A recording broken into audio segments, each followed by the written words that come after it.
साधु का मतलब जिसका आचरण श्रेष्ठ है, उत्तम है, जो शील पालन करता है, जो अपने को सुकून भरी जिंदगी को जीने की कोशिश करता है और दूसरे के भी लिए मंगल की भावना को करने के लिए प्रेरित। धारण करे तो धर्म है वरना कोरी बात, धारण करे तो धर्म है वरना कोरी बात, सूरज के प्रभात है वरना काली। इसलिए धारण करिए। सारी दुनिया के लोग, चाहे वो वियतनाम हो, चाहे श्रीलंका हो, चाहे कंबोडिया हो, चाहे जापान हो, सारे लोग भारतवर्ष के प्रति कृतज्ञता ज्ञापित करते हैं कि भारत के में एक ऐसे सपूत पैदा हुए तथागत गौतम बुद्ध के रूप में, जिन्होंने उनको सीधे डायरेक्ट बोला गया कि आप कथा क्यों कर सकती हैं, आपका अधिकार नहीं है, महिलाओं का अधिकार नहीं है। जबकि ये भारतीय संविधान इसका हमको अधिकार देता है कि कोई भी व्यक्ति, कोई भी स्त्री, कोई भी पुरुष समान अधिकार प्राप्त कर सकता है।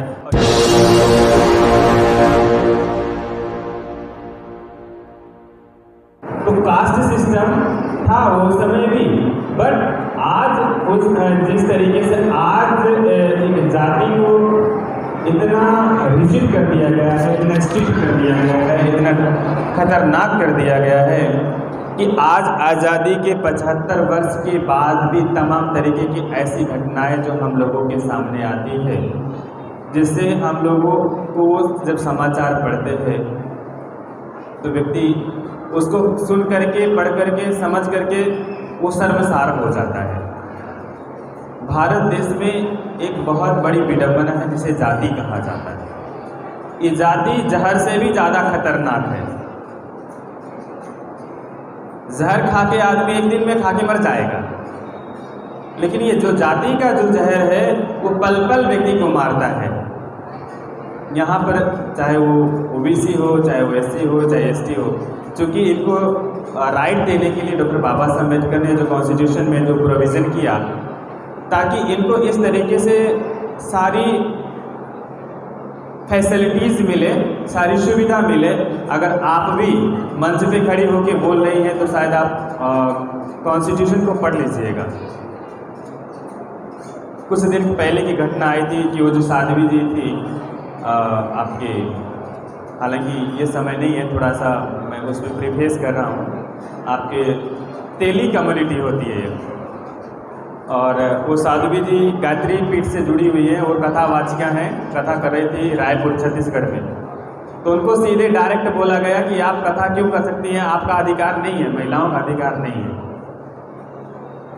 जबकि ये भारतीय संविधान इसका हमको अधिकार देता है कि कोई भी व्यक्ति, कोई भी स्त्री, कोई भी पुरुष समान अधिकार प्राप्त कर सकता है। और ये जो भारतीय संविधान में ये जो व्यवस्था की गई है, भगवान बुद्ध पहले व्यक्ति हैं दुनिया के कि जिन्होंने जितना हक एक पुरुष को दिया उतना ही हक एक स्त्री को भी दिया। अगर ऐसा नहीं होता तो जो भिक्षुणी संघ स्थापित हुआ तो सबसे पहले भिक्षुणी उनकी मौसी बनी, जिन्होंने उनका लालन पालन किया, महाप्रजापति गौतमी। वो भी ध्यान साधना किया, उन्होंने भी धम्म को धारण किया और वो अरहंत हो गई, वो भी श्रेष्ठ पद को प्राप्त किया। उन्होंने अपने साथ साथ 6000 भिक्षुणियों को बनाया। तो भगवान बुद्ध ने जितने इक्वलिटी एक पुरुष को दिया, उतना ही अधिकार, एक समानता, उतना एक स्त्री को भी दिया। तो इसलिए भगवान बुद्ध से ये कर्म चलता हुआ आज तक यहाँ पर पहुँच रहा है। क्योंकि आप पुराने ज़माने में भी देखिए तो महिलाओं को भी तमाम तरीके की जो अधिकार प्राप्त हुए, उन अधिकारों के कारण सम्राट अशोक की पुत्र हो चाहे पुत्री हो, संघमित्रा महामहेंद्र, उनके द्वारा रोपित बोधि वृक्ष आपके श्रीलंका में आज भी जीवित है। आज भी उनकी पूजा होती है, आज भी उनके स्मरण में ये सौगान किया जाता है कि भारत की वजह से हमारा देश इतना आगे फैल रहा है, इतना आगे जा रहा है। सारी दुनिया के लोग, चाहे वो वियतनाम हो, चाहे श्रीलंका हो, चाहे कंबोडिया हो, चाहे जापान हो, सारे लोग भारतवर्ष के प्रति कृतज्ञता ज्ञापित करते हैं कि भारत के में एक ऐसे सपूत पैदा हुए तथागत गौतम बुद्ध के रूप में, जिन्होंने न केवल अपने मुक्ति का मार्ग खोजा, अपने को मुक्त किया, बल्कि संसार के सभी मानव के कल्याण हेतु सबके लिए मुक्ति का रास्ता बता दिया। जो कोई चल रहा है वो कोई भी समाज का हो, तो किसी भी परंपरा का हो, किसी भी रीति रिवाज का हो, किसी भी जगह का रहने वाला हो, जो कोई भी तथागत भगवान सम्यक संबुद्ध की वाणी को अपने जीवन में धारण कर रहा है, वो अपना तो मंगल कर ही रहा है, बाकी के लोगों के मंगल करने में भी सहायक बन रहा है। अभी विपश्यना साधना को ले लीजिए, मेरा काफ़ी कोर्स मेरा भी हुआ, मैं दीर्घ शिविर करता हूँ, लॉन्ग शिविर मैंने किया। तो अन्य धर्मों में जैसे कि बताया गया है कि अन्य धर्मों के लोगों के यहाँ पर कुछ कुछ ऐसी रिस्ट्रिक्शन है कि वो दूसरे धर्म की चीज़ों को नहीं सीख सकते। इवन वो चाहे इस्लाम धर्म हो, चाहे वो हिंदू धर्म हो, चाहे वो क्रिश्चियन हो, चाहे और हो। लेकिन आप विपश्यना केंद्र में जाइए, सबसे ज़्यादा अदर कम्युनिटी के लोग सबसे ज़्यादा वहाँ सीख रहे हैं। जो बुद्ध को मानने वाली है तो इनको टाइम नहीं रहता, इनको बहुत एक्सक्यूज रहता है। हम श्रावस्ती में कोर्स अटेंड कर रहे थे तो 2 भाई ईरान से आए थे। तो भगवान बुद्ध की जो शिक्षा है, भगवान बुद्ध का जन्म, हम भगवान बुद्ध को अध्ययन करते हैं तो भगवान बुद्ध को अध्ययन करने के पश्चात क्या पाते हैं? भगवान बुद्ध के पिताजी उस समय 16 महाजनपद था। 16 महाजनपद में से एक कौशल महाजनपद था। कौशल महाजनपद के अंतर्गत कपिलवस्तु गणराज्य आता था। कपिलवस्तु गणराज्य के राजा थे शुद्धोधन। शुद्धोधन के पिताजी थे जयसेन। जयसेन के पिताजी थे सिंहनु। सिंहनु से जयसेन, जयसेन से शुद्धोधन, शुद्धोधन 5 भाई थे। इनकी शादी रानी महामाया से होता है। जब काफ़ी दिन बाद बच्चा नहीं होता है तो फिर इनकी दूसरी शादी महाप्रजापति गौतमी से होता है। फिर राजा रानी एक दिन इकट्ठा होते हैं, उसके बाद गर्भ ठहरता है, फिर ये स्वप्न देखती है महारानी महामाया। उसके बाद फिर ऐसे ही वैशाख पूर्णिमा के दिन जब वो, जैसे आज भी ये परंपरा है कि पहला जो बच्चा होता है वो मायके में होता है, वो पीहर में होता है। तो भगवान का जो ननियाल है देवता रामग्राम, महाराजगंज जिले में आज पड़ता है, वो गोरखपुर के पास है। तो उन्होंने कहा कि मुझे मायके जाना है, मेरा पहला बच्चा है, मुझे मायके जाना है। तो ऐसे वैशाख पूर्णिमा का दिन था। लुम्बिनी कानन, आज जो लुम्बिनी नेपाल में है, लुम्बिनी कानन में जब वो पहुंचते हैं तो बड़ा सुंदर सा पुष्प खिला रहता है। वहाँ पर क्या होता है, बड़ा मंद मंद सुगंध आ रहे थे, हवा चल रहे थे। तो रानी कहे कि नहीं, हमको ये वन विचरण करना है। जो वन विचरण करने के लिए आता है तो वो उसका पेड़ का डाली नीचे आता है और वो पकड़ लेती हैं, झटके से ऊपर उठता है तो वो डर के मारे छोड़ नहीं पाती हैं। तो फिर वही सिद्धार्थ गौतम का जन्म होता है। उसके बाद ये खबर कपिलवस्तु आता है। कपिलवस्तु में खुशियाँ मनाई जाती है। सिद्धार्थ गौतम का नामकरण होता है। महामुनि असित का आगमन होता है। महामुनि असित बहुत बड़े विद्वान थे और उन्होंने अपने दिव्य चक्षु से, आप लोगों को ये चीज़ें थोड़ा सा अटपटा लगेगा, जिसे बोधि नेत्र बोलते हैं। बोधि नेत्र यहाँ होता है, बोधि नेत्र यहाँ होता है। तो बोधि नेत्र में वही व्यक्ति आगे बढ़ सकता है जो साधना करता होगा, वही समझ पाएगा कि बोधि नेत्र क्या है। बोधि नेत्र जैसे देखते हैं कि यहाँ पर किसी महान दिव्य बालक ने जन्म लिया है, वो आते हैं और राजमहल में उनका स्वागत होता है। तब पूछते हैं कि वो बालक कहाँ पे है, तो कहते हैं कि वो सोए रहे थे। और जब सो रहे हैं तो पता चलते ऐसे तो दिव्य बालक तो सोते नहीं हैं, तुरंत उनके आवाज़ आती है पैर चलाने की या थोड़ा सा रोने की, तो पता चलता है कि जाग रहे हैं। तो तुरंत आते हैं तो मुनि देखते हैं, थोड़ी देर मुस्कुराते हैं, मुस्कुराने के बाद फिर रोने लगते हैं। कहे महाराज क्या बात है, हमारा पुत्र तो अच्छा है ना, इसके ऊपर कोई विपत्ति तो नहीं है? कहे नहीं महाराज, पुत्र का भविष्य तो बड़ा उज्जवल है, बड़ा उत्तम है, बड़ा श्रेष्ठ है।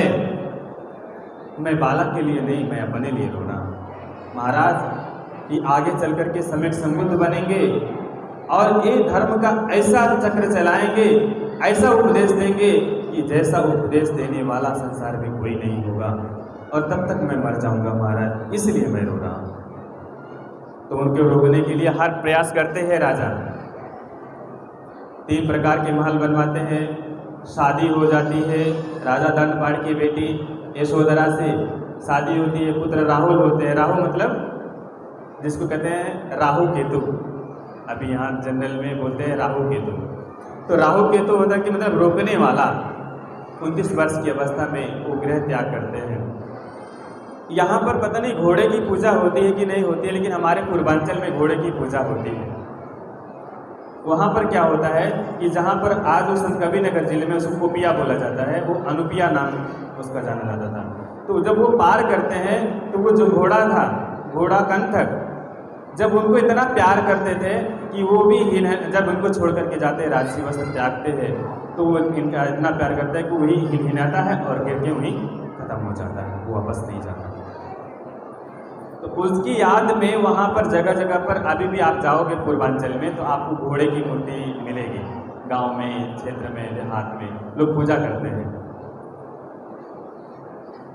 तो इस प्रकार से वो त्याग देते हैं, फिर जाते हैं, तमाम प्रकार के उनको सन्यासी मिलते हैं। कोई कहता है कि इस तरीके से साधना करो, कोई कहता है इस तरीके से ध्यान करो, कोई कहता है ऐसे करो।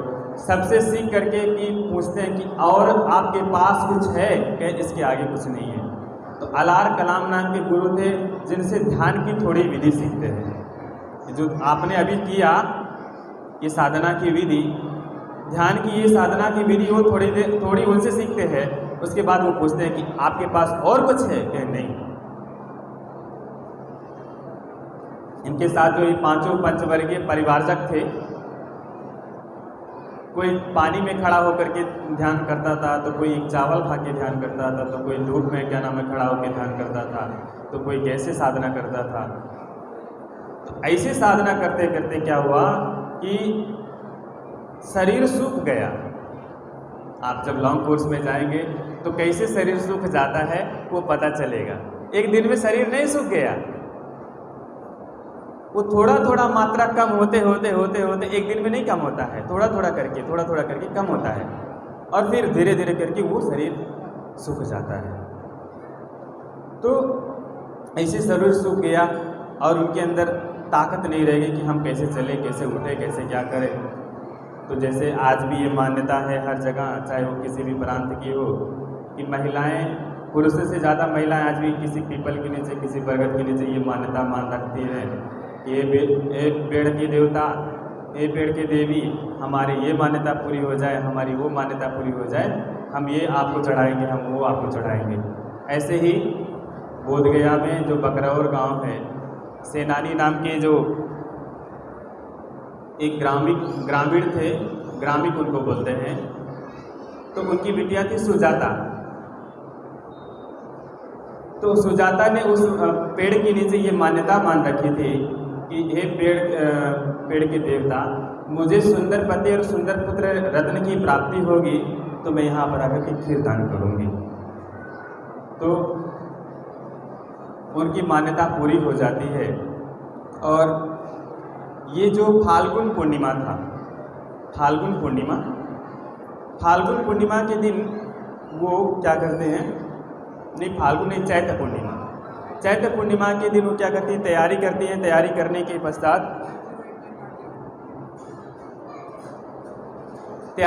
पश्चात अपने दासी को बोलती है कि रे दासी जाओ उस जगह पर साफ सफाई करके आओ और हम आज पूजा करेंगे ले चढ़ करके। चूँकि सिद्धार्थ गौतम के अंदर शक्ति नहीं थी, वो चलते चलते आकर उसी पेड़ के नीचे बैठ गए थे, और उसके बाद उनके अंदर इतनी शक्ति नहीं थी, इतनी ताकत नहीं थी कि उठ करके कहीं पर जा सके। तो जब वो दासी आती है तो बड़ी आश्चर्य में पड़ती है और वहाँ साफ सफाई करके अपने मालकिन को, सुजाता को जाके संदेश देते कि ये देवी, आज तो पेड़ के देवता साक्षात आकर के बैठे हैं। वो बड़ी खुश होती है और उसके बाद सोने के पात्र में खीर को सजा करके लेके जाती है, वहाँ पर उनको वो नमन करती है और कहती है कि हे महापुरुष, जिस प्रकार से आप जो कोई हैं, जिस प्रकार से मेरी जो मान्यता थी, मेरा जो संकल्प था पूर्ण हुआ, ऐसे ही मैं अपना ये दान आपको कर रही हूँ, ऐसे ही आपका भी संकल्प पूर्ण हो। तो उसमें से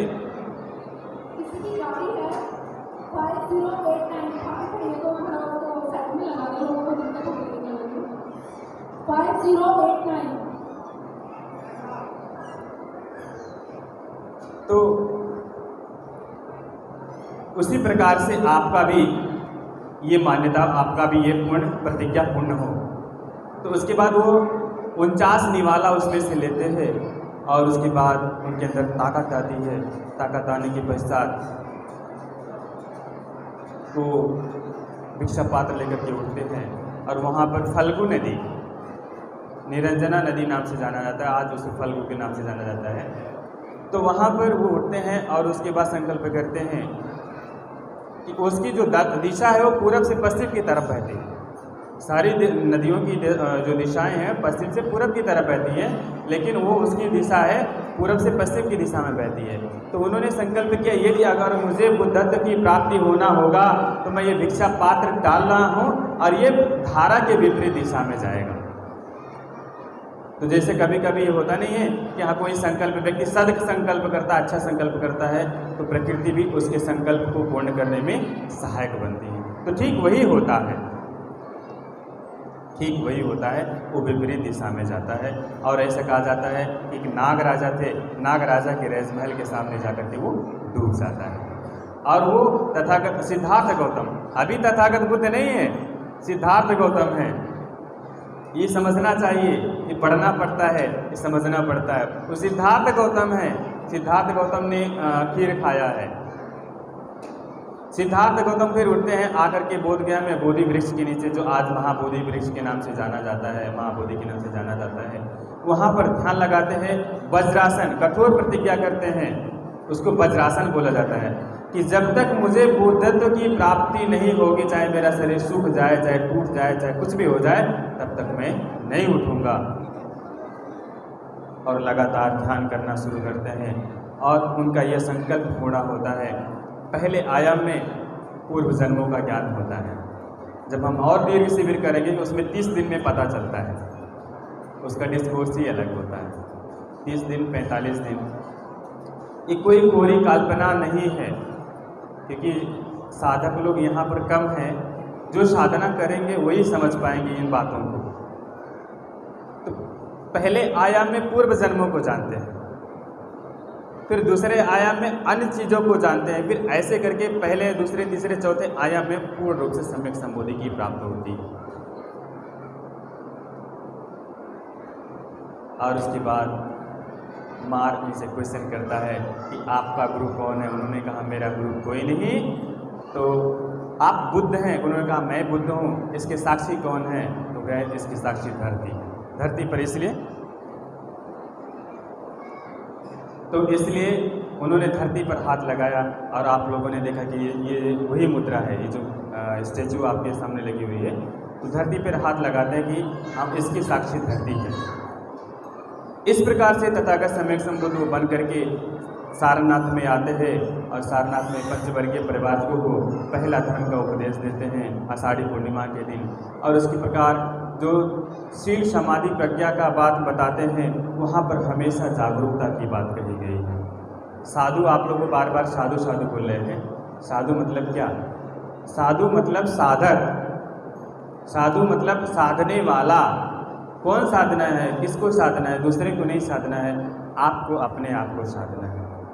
साधु मतलब उत्तम मार्ग पर हम चलने का संकल्प कर रहे हैं। मनसा संवरो साधु, मनसा संवरो साधु, वाचाय संवरो, कायेन संवरो साधु, सब्बत संवरो, सब्बत संवतो भिक्खु, सब दुखा पमुच्चति।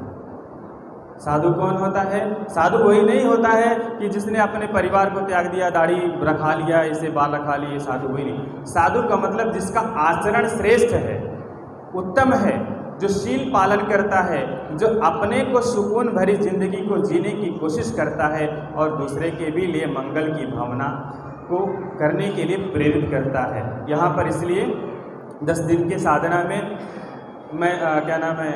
पुण्य वितरण की साधना मंगल मैत्री सिखाई जाती है, जिसमें सबके लिए मंगल की भावना की जाती है, किसी एक के लिए नहीं। चाहे वो जीव हो, चाहे निर्जीव हो, चाहे दूर हो, चाहे पास हो, चाहे दृश्य हो, चाहे अदृश्य हो, सबके लिए। तो आप अपने को साधु बनिए।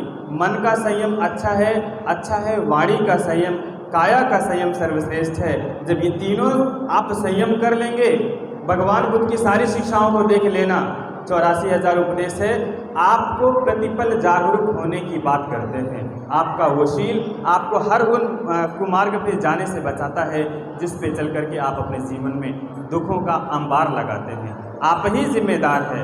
तुम्हें ही किच्चंग आतपंग अखा तारो तथागत। आपके अंदर जितने मैल है उसको लाने वाले आप हैं, कोई ऊपर का, कोई बीच का, कोई नीचे का नहीं है। तो इसलिए अगर आपको अपने चेहरे पे स्माइल चाहिए तो आप उन रास्तों को अपने जीवन में उतारने का काम करिए। और आज परीक्षण का दिन है। हम बुद्ध की जयंती सिर्फ नहीं मना रहे हैं, हमने पिछले 1 साल में क्या सीखा है, हमने पिछले 1 साल में किन किन बुराइयों को अपने जीवन से दूर किया है, हमने अपने जीवन में उन सारे अनावश्यक चीज़ों से जिसके कारण हमारे अंदर वो वैमनस्यता पनपती है, जिसके कारण हमारे जीवन में वो दुख आता है, जिसके कारण हम अपनों से दूर हो जाते हैं, हमने उनको दूर करने का काम किया क्या? यदि ये करते हैं तब तो ये आपका ये जयंती मनाना, आपका ये इतना बड़ा बड़ा प्रोग्राम ऑर्गेनाइज करना बहुत सफल होगा। और मैं एक बात और कहना चाहूँगा, मैंने इतना जितना बड़ा प्रोग्राम यहाँ मतलब देख रहा हूँ, यही नहीं पूरे भारत के साथ साथ सारी दुनिया में, सारी दुनिया को छोड़ दीजिए, अभी बाबा साहब की जयंती करें, सम्राट अशोक की जयंती मनाई जा रही है। आप लोगों को एक सलाह देंगे कि आगे से अपने पोस्टर में हमारे यशस्वी सम्राट अशोक को भी जगह दीजिएगा। तो हमें हमारे समाज के जो वो बच्चे हैं जिनके परिवार में अभी इतनी आमदनी नहीं है कि जो वो अच्छी शिक्षा ग्रहण कर सके, मैंने किसी भी बाबा साहब की जयंती में हो चाहे और किसी की जयंती में हो, मैंने ये नहीं देखा कि किसी अधिकारी ने, किसी कर्मचारी ने, किसी आयोजक लोगों ने किसी तरीके की ऐसे स्कॉलरशिप की घोषणा की। हमें बाबा साहब ने जो शिक्षित बनो का जो नारा दिया है इसीलिए दिया है कि हम उन लोगों को जो अभी निचले पायदान पे हैं, जो अभी को चाहे हरियाणा से हो, यूपी से हो, दिल्ली से हो, किसी भी प्रांत से हो। अभी रात में मेरे पास मैसेज आया, एक DIG सर है, नरेंद्र सिंह उपासक जी हैं, तो आपके पंजाब से एक ही गांव में 37 डॉक्टर है, और वो कैसे हुए? हमारे आपके सहयोग से। तो क्या हम लोग ये अनाउंस कर सकते हैं कि क्या नाम है, हम एक बच्चे को, ऐसे जो बच्चे हैं जिनके माता पिता ऐसे ट्यूशन फीस या बुक्स अफोर्डेबल नहीं कर सकते, हम ऐसे 10 बच्चों को, 5 बच्चों को नहीं, 100 बच्चों को कम से कम एक साल में ये संकल्प करें, 5 से 10 बच्चों को हम उनको क्या नाम स्कॉलरशिप के रूप में 10,000, 5,000, 15,000 जो भी हमारी कैपेसिटी है हम उनको देंगे। मैं एक बच्चे को, क्योंकि मैं एक बच्चे को ऑलरेडी श्रीलंका भेज चुका हूँ, और अभी जापान के बारे में मुझे जो पता चला, वहाँ पर भी बच्चों को भेजा जा रहा है फ्री ऑफ कॉस्ट, बचते वो बच्चे को टैलेंट होना चाहिए। एक और सेंटर हमारा इधर है छतरपुर में, वहाँ पर 10 साल के बच्चों को लिया जाता है, उनको अच्छी ट्रेनिंग दी जाती है, उनको जूडो, मार्शल आर्ट और सारी चीज़ों की ट्रेनिंग दी जाती है, उनको डांस, म्यूजिक, टीचिंग सब कुछ होता है, वो भी फ्री ऑफ कॉस्ट होता है। तो हम एक ऐसे बच्चों को, जो ऐसा बच्चा है जो चाहता है, मैं उसको 10,000 रुपये अनाउंस करता हूँ, और इसी के साथ अपेक्षा करता हूँ कि जो कोई भी आए वो ऐसा काम करे, क्योंकि हमारे वो बच्चे जो अभी पिछले पायदान पे हैं, जिनके पिताजी अभी भी मजदूरी करते हैं, जिनके माँ अभी भी दूसरे के घर में बर्तन चौका झाड़ू लगाती है, वो अभी महंगे महंगे किताब नहीं खरीद सकती है, उनको आप खरीद के दे सकते हैं ना। आप एक बार मनाली कुल्लू में अपना टूरिस्ट वाला मत बनाइए, क्यों? उतने में उस बच्चे की पढ़ाई का फ्यूचर तो बन जाएगा ना। तो यही आशा करते हैं कि इस बुद्ध जयंती पे जो कोई वक्ता आएंगे, हम उन सबसे अपेक्षा करेंगे कि वो लोग भी एक बच्चे को ऐसे, उनको जो भी बच्चा ऐसा है, क्योंकि अभी हम लोगों ने, अभी मैं कल ही जब डायरेक्ट आया तो श्रीलंकन टेम्पल गया, तो वहाँ पर इसी विषय पे बात हो रही थी। तो आप लोगों के आसपास में जो कोई भी ऐसे बच्चे हैं, आप उनको सहयोग करें। यही सही मायने में बुद्ध जयंती मनाने का संदेश होगा। बाबा साहब के सही मायने में जो शिक्षा है, जो संदेश है, वो आपके जीवन में तब उतर पाएगा जब अपने को बदलने के साथ साथ दूसरों के भी बदलाव लाने में सहायक बनेंगे। इन्हीं के साथ हम सबको मंगल कामनाएं करते हैं। बात बहुत है, आप पालन कितना करते हैं? धारण करे तो धर्म है, वरना कोरी बात। धारण करे तो धर्म है, वरना कोरी बात। सूरज उगे प्रभात है, वरना काली। इसलिए धारण करिए, धारे देति धम्मा। जब धारण करेंगे तो वो जीवन में उतरेगा। इन्हीं के साथ ढेर सारी मंगल कामनाएं, सबको ढेर सारा शुभकामना इस महान पावन पर्व पर। आशा करता हूँ कि आप लोग अपने जीवन में तथागत की शिक्षाओं को पालन करें।